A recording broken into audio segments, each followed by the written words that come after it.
हिंगोली जिल्ह्यामध्ये वारंवार भूकंपाचे धक्के जाणवत आहेत. त्याचबरोबर जे नागरिक आहेत त्यांच्यामध्ये भीतीचं वातावरण निर्माण झालेलं आहे. आपल्यासोबत जिल्हाधिकारी राहुल गुप्ता सर आहेत. सर, आपण ज्या गावामध्ये भूकंप झालेला आहे त्या गावामध्ये जाऊन भेटी दिलेल्या आहेत. नेमकं काय आपल्याला अनुभव आला? जे गावामध्ये आम्ही गेलो होतो त्या ठिकाणी जे आहे आम्हाला असं दिसू लागलं आहे की ज्या ठिकाणी जे आहे आपले टीन शेड होते, ज्याच्यावर दगड वगैरे ठेवले होते, तो जे आहे ते कोसळलेले होते. आपण ज्या गावामध्ये गेलो त्याच्यामध्ये 2 असे आम्हाला घर पण दिसून आले आणि त्याच्यानंतर जे आहे थोडे घरामध्ये जे आहे ते आपले क्रॅक्स पण आलेले आहेत. टोटल आपल्या 100 जवळपास घरांचा आम्ही पंचनामा करून पाठवलेला आहे. त्याच्यामध्ये 2 घराचा जे आहे तो 6 घराचा जे आहे तो आपल्या छत कोसळलेली आहे आणि बाकी 94 घरामध्ये जे आहे ते आपल्या क्रॅक्स वगैरे जे आहे ते डेव्हलप झालेले आहे. सर, 2017 पासून हे भूकंपाचे धक्के जाणवत आहेत. जवळपास 35 ते 36 आतापर्यंत भूकंप जिल्ह्यामध्ये आलेले आहेत. यावर उपाययोजना म्हणून आपल्याकडून काय माहिती? बघा, आता 2017 पासून आपल्याकडे भूकंप बरेच वाढलेले आहे आणि माझे आता जेव्हा कार्यकाळ झालेला आहे तेव्हापासूनच आता 30 जवळपास अर्थक्वेक आलेले आहे. परंतु हे स्मॉल इंटेन्सिटी अर्थक्वेक आहे. त्याच्यासाठी जे आहे ते आम्ही प्रिपेअर्डनेस करू शकतो.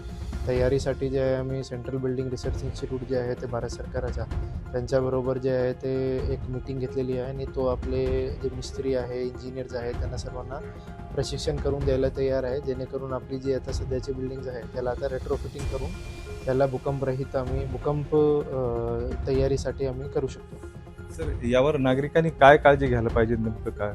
नागरिकांनी एक आपल्या आता जोपर्यंत हे प्रस्ताव आमच्या मान्यता होत आहे तोपर्यंत जे आहे नागरिकांनी एक कमीत कमी काय काय ते घरामध्ये करून घेतलं पाहिजे की कोणत्या पण आपलं समजा भारी सामान जे आहे आपल्या वरच्या ठिकाणी ना ठेवता खालच्या ठिकाणी ठेवा, जेणेकरून जेव्हा ते पडण्याची शक्यता पण असेल तरी पण आपल्या जीवावरती जे आहे त्याची काही हानी होणार नाही. आणि दुसरा विषय असाच आहे की आपल्या समजा असं भूकंपाच्या काही धक्के आपल्याला जाणवले, मग आपण जे आहे घराच्या बाहेर किंवा ओपन एअरमध्ये येण्याचा प्रयत्न करावा. तो आपण करू शकत नसाल, मग आपल्याकडे समजा घरामध्ये कोणतीही अशी एक हार्ड वस्तू असेल त्याच्या खाली आपण आश्रय घेण्याचा प्रयत्न करावा. जसं टेबल आहे त्याच्या खाली आल्यावर मग आपल्यावरती जे मोठे मोठे भिंतीवर ते स्टोन्स असतो किंवा सिलिंगवरचे स्टोन असतो ते आपल्यावर पडत नाही, आपली जीवाच्या हानी होत नाही. सर, सोशल मीडियावर जे भूकंपाच्या संदर्भात काही व्हिडिओ AI च्या माध्यमातून समोर येतात, काही फोटोज देखील येतात. त्यामधून नागरिकांना त्याची भीती दाखवली जाते. काय?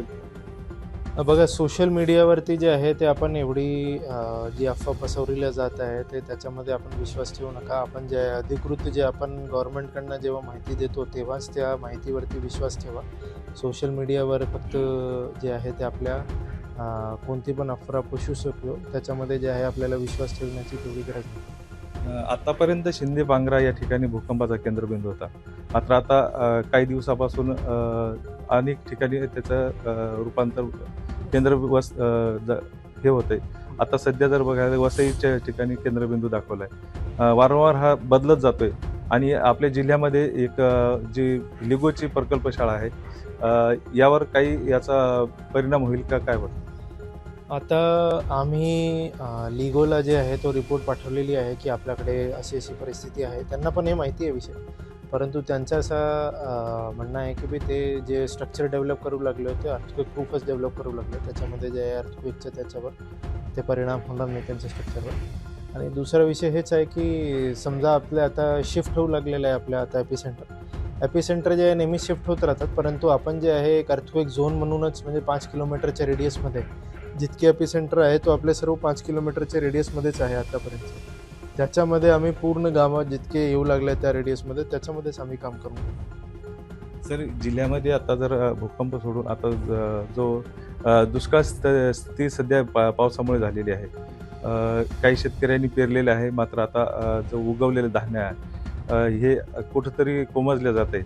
यावर आता बघा, 7-8 दिवस जे आहेत आम्हाला मागच्या आठवड्यामध्ये 7-8 दिवस जे आहे ते भरपूर पाऊस जे आहे ते दररोज आम्हाला मिळाला होता. परंतु आता जेव्हा पेरणी आपली 60-70-75% वर गेलेली आहे त्याच्यामध्ये जे आहे आपल्या आता पाऊस थांबलेला आहे. थोडा आम्ही आधीच हे सांगितलेलं होतं की ते एल निनोचे प्रकल्प असू शकतात.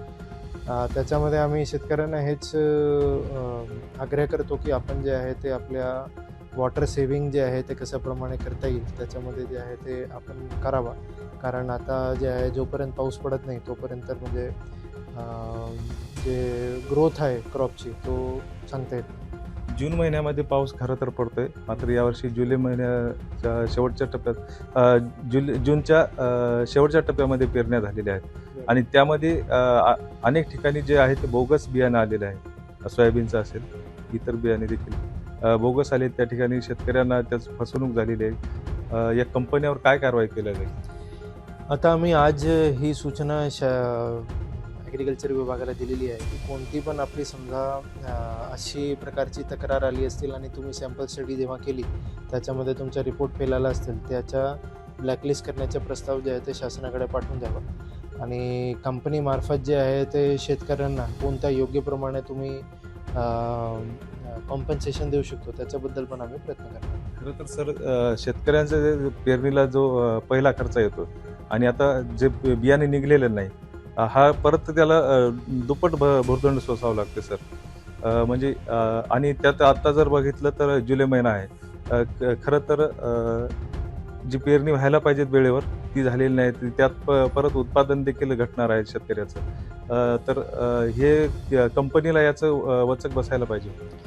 हां, त्यामुळे जे आहे आम्ही कंपनीची आता मीटिंग घेऊ लागलो आहे आणि कंपनीची मीटिंग घेतल्यानंतर आम्ही जी तक्रारी आलेली आहे ज्याच्यावरती असं बियाचा फेल रिपोर्ट आलेला आहे त्याच्यामध्ये जे आहे आम्ही नक्कीच त्यांच्याबरोबर जे आहे ते की शेतकऱ्यांना कशाप्रमाणे आपल्याला मोबदला किंवा ते बॅग्सच्या कशाप्रमाणे त्यांना केलं पाहिजे कॉम्पन्सेशन त्याप्रमाणे आम्ही त्यांना सांगणार. निश्चितच ज्या बोगस कंपन्यांनी शेतकऱ्यांना गंडवलेलं आहे यावर वचक बसणार असल्याचं जिल्हाधिकारी राहुल गुप्ता सर यांनी सांगितलेलं आहे. LS मराठी, गजानन पवार, हिंगोली.